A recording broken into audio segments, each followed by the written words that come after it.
Ողջույն 24-ի եթերում հետագիծն է եւ ես Նարեկ Գալստյանը, այսօր ես հյուրընկալել եմ Երևանի Պետական համալսարանի Արևելագիտության ֆակուլտետի դեկան դոկտոր պրոֆեսոր Ռուբեն Մելքոնյանին, պրոֆեսոր ողջույն։ Բարև ձեզ։ Շնորհակալ եմ հրավերս ընդունելու համար։ Երեկ ես ուշի-ուշով նայում էի Պետական համալսարան Փաշինյանի բարիկադավորված այցը, ինչու է ասում բարիկադավորված, որովհետև առավոտից համալսարանը կարծես թե ռազմական իրավիճակում էր գտնվում, վերջում ի թիվս այլ այսպես միջոցառումների Փաշինյանը հանդիպեց նաև համալսարանի ուսանողության եւ դասախոսական կազմի որոշ ներկայացուցիչների հետ։ Ուշադիր փնտրում էի ձեզ, հարգարժան պրոֆեսոր, ինչի չկայիք, ինչու արամարեցիք պետության ղեկավարի այդ համալսարան։ Նախ դուք զոր ջանքեր եք գործադրել, դուք չէիք կարող ինձ այնտեղ գտնել եւ նույնիսկ վիրավորական է, որ դուք փնտրել եք ինձ այնտեղ, որովհետեւ շատ պարզ է, որ ես չեմ կարող գնալ նման ճակերտավոր այսպես ժողովրդավարության քողի տակ, բայց ընդգծված անձնիշխանական, անձի պաշտամունքի, բռնապետական հակումներով ինչ որ մի երևույթ միջոցառման եւ բնականաբար մարդը, ով հատկապես 2020 թվականից հետո մեր պետության համար ինքնին արդեն բացասական է միայն դեր կատարում, հակահայաստանյան է, հակապետական է, ես ոչ մի բան չունեմ խոսելու, դա մեկ, երկրորդ, այո, ԵՊՀ-ում եւ ոչ միայն ԵՊՀ-ում, որտեղ որ նա այցելում է, հաստորեն մեր պետության հարկատուների գումարները ծախսում է, որպեսզի ամեն նրա տեղաշարժը, ես հասկանում եմ, որ պետական պաշտոնյայի տեղաշարժը ինչ որ բաներ ունի արարողակարգային, անվտանգային եւ այլն, բայց այդքան ծավալի հարյուրավոր մարդիկ, հարյուրավոր ոստիկաններ, հարյուրավոր մեքենաներ եւ այլն ապահովեն մի մարդու տեղաշարժ, չգիտեմ ինչքանով է արդարացված եւ նախկինում եղել են համալսարանում Վլադիմիր Պուտինն է եկել այցի, ես չեմ հիշում, որ նման այսպես ուժեղացված գուբերնիստական հայտարարություններ պրոֆեսոր։ Լավ, Հռոմի Պապ Հովհաննես Պողոս II-ն է եկել, ես չեմ տեսել այդպիսի ուրեմն միջոցառումներ, բայց գիտեք ինչ, եթե մարդը հայտարարում է, որ ինքը ժողովրդավարական է եւ այլն, այդ միջոցառումները այդքան էլ ճիշտ չեն եւ երեք ես չեմ իհարկե հետեւել ամբողջությամբ, բայց չտեսա այն մարդկանց, որոնք պարկում էին 2018-ին Լուսահոգի Արամ Սիմոնյանի ոտքերի տակ ԵՊՀ-ում եւ ուզում էին տեսնել ավելի լավ ԵՊՀ։ Որտեղից տեսնենք, իրենք բանում է պետական համակարգում ուզում էին տեսնել կային մարդիկ, որոնք օրինակ միշտ այլախոհ տրամադրություններ ունեին, բայց երեք կարծես ոտնկայս դիմավորում էին եւ որևէ այլախոհության ստվեր չնկատեցի։ ԵՊՀ-ն գիտեք ինչ, Կարեն Դեմիրճյան, Քոչինյան, տարբեր պաշտոնյաներ խորհրդային շրջանում միշտ լարված են եկել ԵՊՀ եւ լարված էլ դուրս են եկել, այսինքն չի եղել հեշտ այցելության վայր եւ կազմակերպել նման տիպի այց եւ նաեւ գիտեք ինչն է խնդիրը, որ մարդիկ ստիպված են նրա շրջապատի, խուսափել ուղիղ հարցերից, այսինքն ինչպես եք մեկնաբանում այն բառապաշարը, որը օգտագործում է Փաշինյանը, ինչպես եք մեկնաբանում այն քայլերը, որ արվում է եկեղեցու դեմ եւ մարդիկ, որոնք նախկինում հանդես են գալիս համարձակ հայտարարություններով, համարձակ հարցազրույցներով եւ այլն, ամեն կերպ փորձում են արդարացնել ժպիտները դեմքներին, խուսափել, այսպես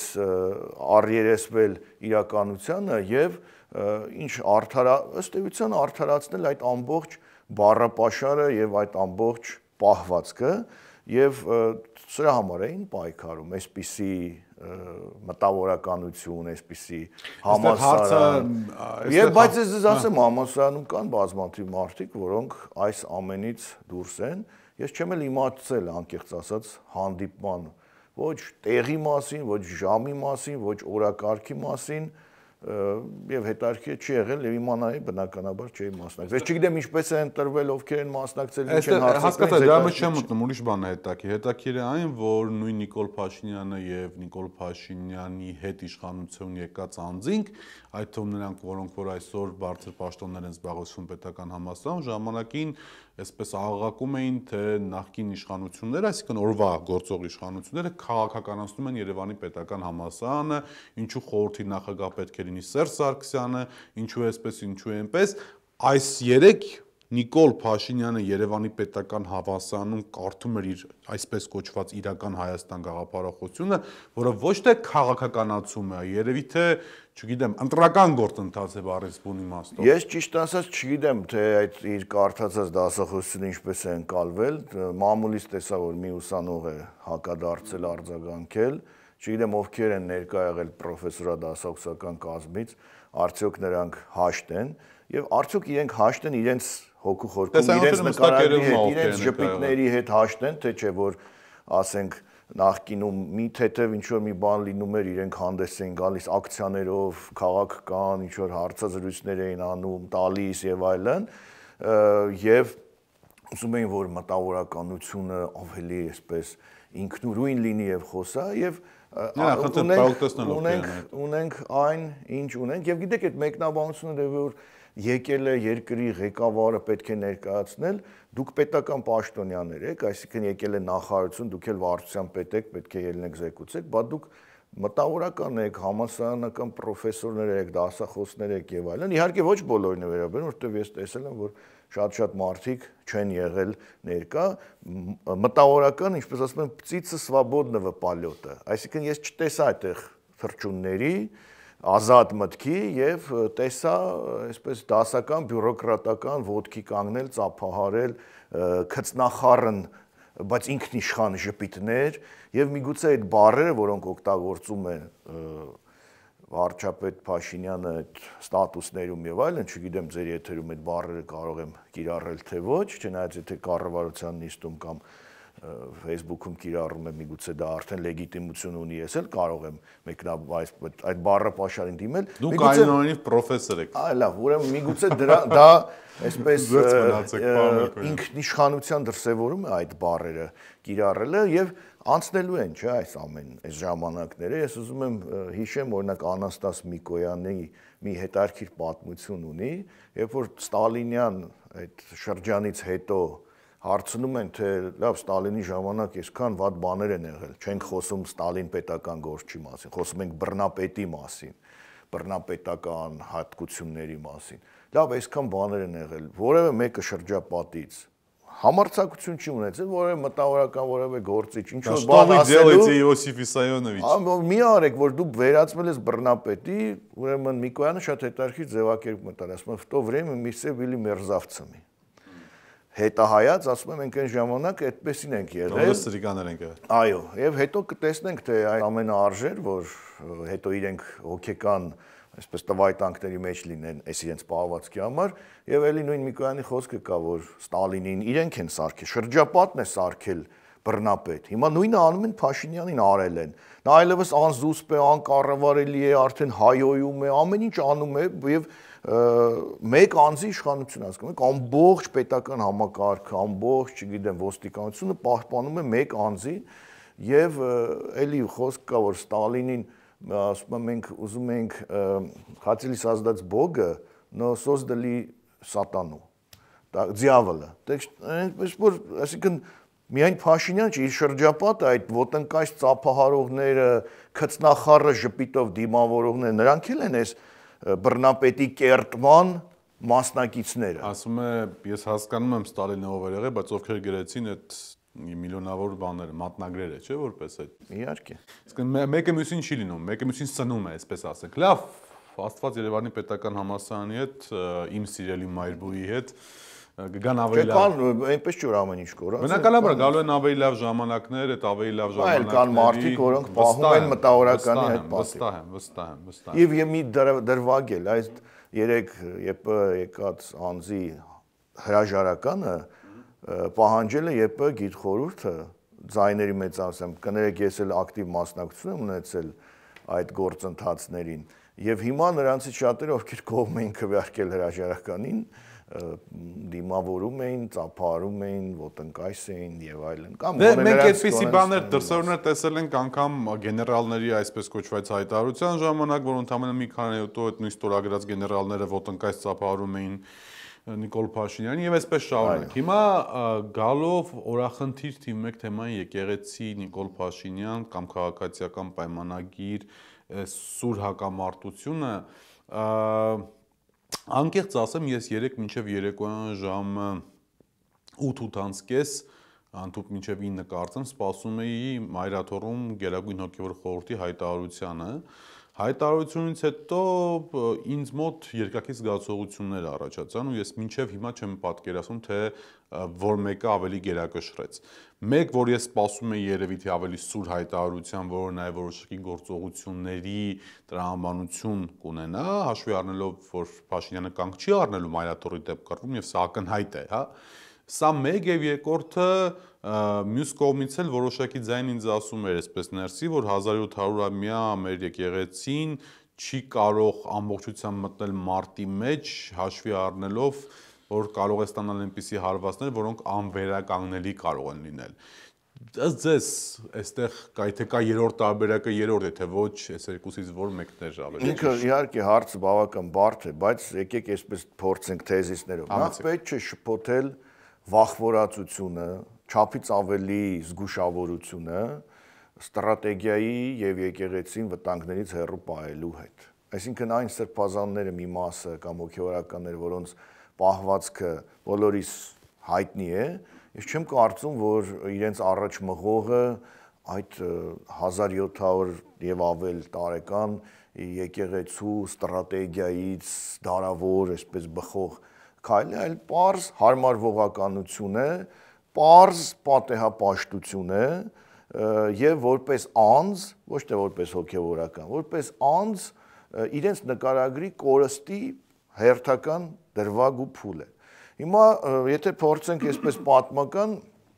տրվածքով նայել, այո, միգուցե հասարակությունը եկեղեցուց ինչ որ ավելի այսպես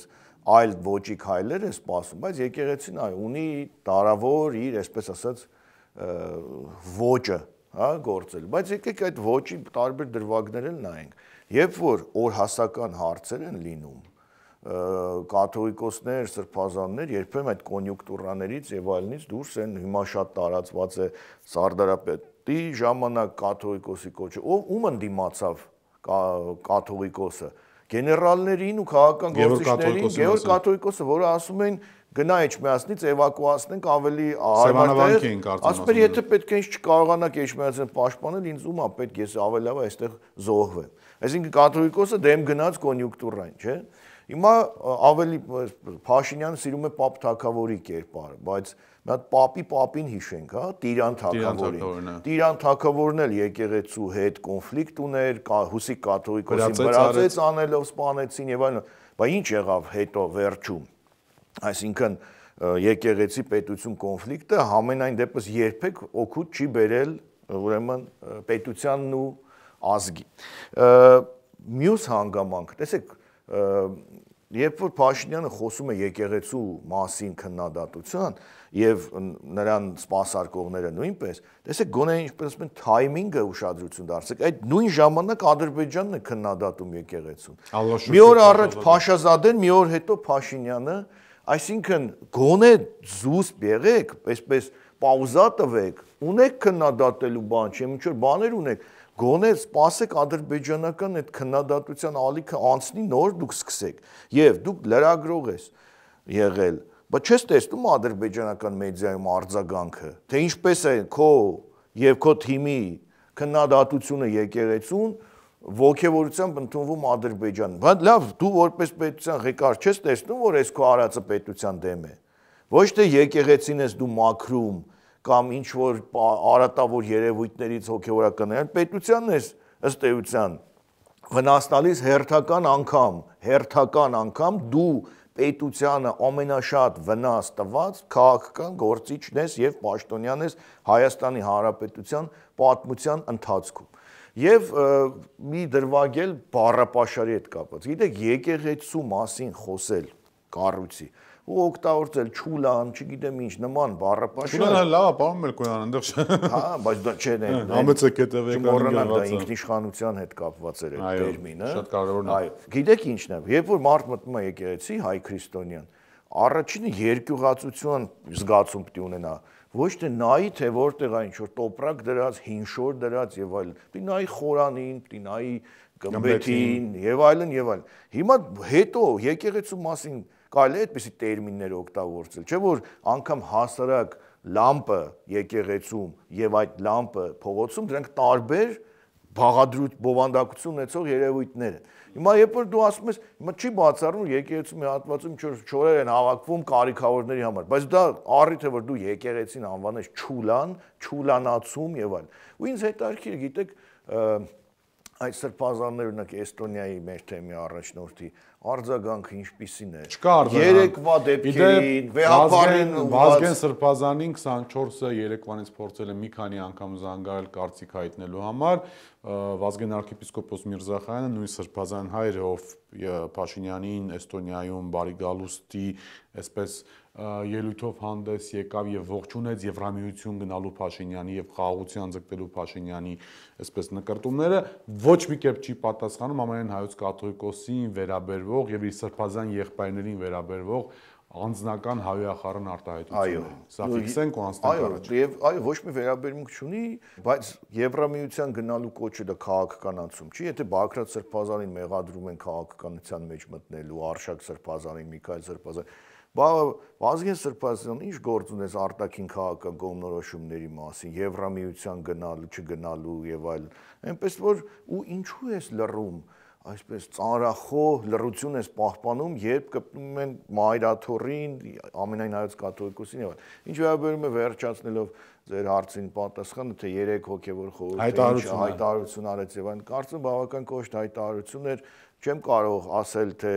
արդյոք դա լիովին մեր սպասումներին համահունչ էր թե ինչ, այստեղ հանգամանքներ կա։ Ի վերջո ամենայն հայոց կաթողիկոսը մեր հոգևոր հայրն է եւ անգամ բոլոր մեղավորները միևնույն է իր զավակներն են եւ մենք չենք կարող այդ հայացքով նայել, որովհետեւ միայն այդ հայացքով ամենայն հայոց կաթողիկոսը կարող է նայել իր հոտին, նույնիսկ այդ հոտի անառակ զավակներին, որոնց երևի ուզում է որ հետ բերի։ Դրա համար դժվար թե աշխարհասփյուր հայությունը միլիոնավոր հայերը կարողանան այն հայացքով նայել հարցին, ինչ որ պետք է նայի Գարեգին Հայրապետը, բայց այն հայտնի խոսքը կա Հռոմի պապից ավելի կաթոլիկ պետք չէ լինել, միգուցե Գարեգին կաթողիկոսից կամ ամենայն հայոց կաթողիկոսից ավելի առաքելական պետք չէ լինել, որովհետև այն վիրավորանքները, այն ամեն ինչ որ ասվում է, դա ուղիղ վերաբերում է եկեղեցուն որպես ինստիտուտ, քանի որ գահակալը առանձին անց չէ, եկեղեցու գլուխն է։ Այստեղ հարցը պարոն Մելքոյան հետեւյալն է, եթե նայենք, փորձենք այսպես արժեքային գնահատել, հա, ով պիտի պաշտպանի եկեղեցուն, մենք հավատացյալներս, թե ինքը եկեղեցին պիտի կոչանի, որ մենք հավատացյալներս գնանք ու պաշտպանենք։ Պատմության ընթացքում, ասենք, եկեղեցին կարող էր կոչ անել, պաշտպանել, ասենք, թաթար մոնղոլներից կամ ասպատակողներից, բայց որ եկեղեցին կոչ անի ժողովրդին պաշտպանել սեփական պետությունից, այլ ոչ թե պետությունից, այլ պետական պաշտոնյաներից, երևի աննախադեպ իրավիճակ։ Ես պատմության ընթացքում միգուցե եղել են այսպես կոնֆլիկտներ, բայց այս աստիճանի բաց, ընդ որում, գիտեք ինչ, երբ որ ակնարկվում է ինչ որ բաներ, չի, սրբազանների հետ կապված, վեհապարների հետ կապված, արդեն բոլորիս է հայտնի, որ միգուցե կուսակրոնության ուխտ է խախտվել, երեխա ունեն, դա վերաբերում է այդ ասեկոսեները շատ-շատերին։ Այդ ասեկոսեները, եթե կարդանք, կարող են վերաբերել նաև այն սրբազաններին, որոնք չեզոքություն են պահում կամ լոյալություն կամ կողմ են այս իշխանությունների։ Այստեղ է հարցը, այստեղ է հարցը։ Ինչու եք բացում այդ Պանդորայի արկղը։ Պարոն Մելքոյան, այստեղ արդյոք օրվա իշխանություն խնդիրը ընդհանրապես հայառաքելական եկեղեցու վարկանիշի իջեցումը չի, ոչ թե առանձին սրբազանների նկատմամբ պայքարը։ Այս քայլով իհարկե ամբողջ վարկանիշի իջեցումն է, որովհետև եւ չեմ կարծում, որ իշխանության համար կապ ունի, թե որ սրբազանին է, այսպես ասած, վերագրվում դա, կարևորը եկեղեցու վարկանիշի անկումն է, բայց ինչի համար։ Եկեղեցու վարկանիշի անկումը ում է ձեռնտու։ Հայաստանին ձեռնտու է, հայկական պետության շահերից է բխում այդ վարկանիշի անկումը, ինչի համար է այս ամեն ինչը արվում։ Հետո մյուս հանգամանքը, որ եթե եկեղեցու մասին ինչ-որ բաներ եք ասում, բարձր չէ, որ դուք իշխանության եք եւ ինչ-որ լծակների եք տիրապետում եւ կարող է ինչ-որ փաստեր ունենաք։ Մի կողմ դնեմ անձի, անձնական կյանք մտնել, ընտանիք մտնել։ Բայց դա ինչ մեթոդոլոգիա է։ Բայց արդյոք այն կառույցները, որոնք ձեզ կարող են տրամադրել նման բաներ, դրանք ձեր անձնական անվտանգության կառույցներն են, թե ազգի անվտանգության կառույցներն են, եւ այդ ինֆորմացիաները ձեր անձնական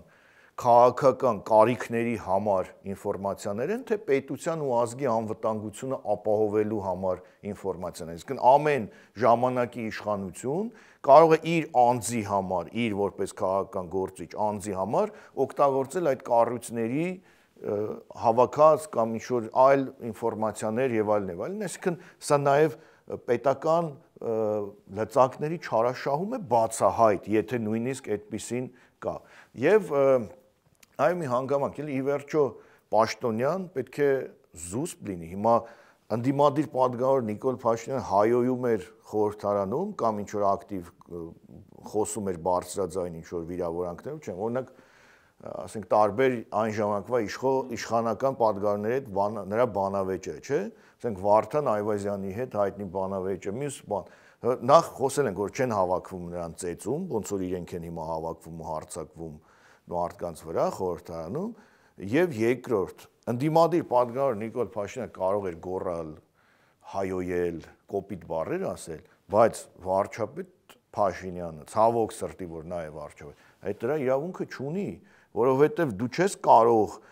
քո հանգամ, քո պաշտոնի այդ ծանրությունը հաշվի չառնել ու քեզ պահել այնպես,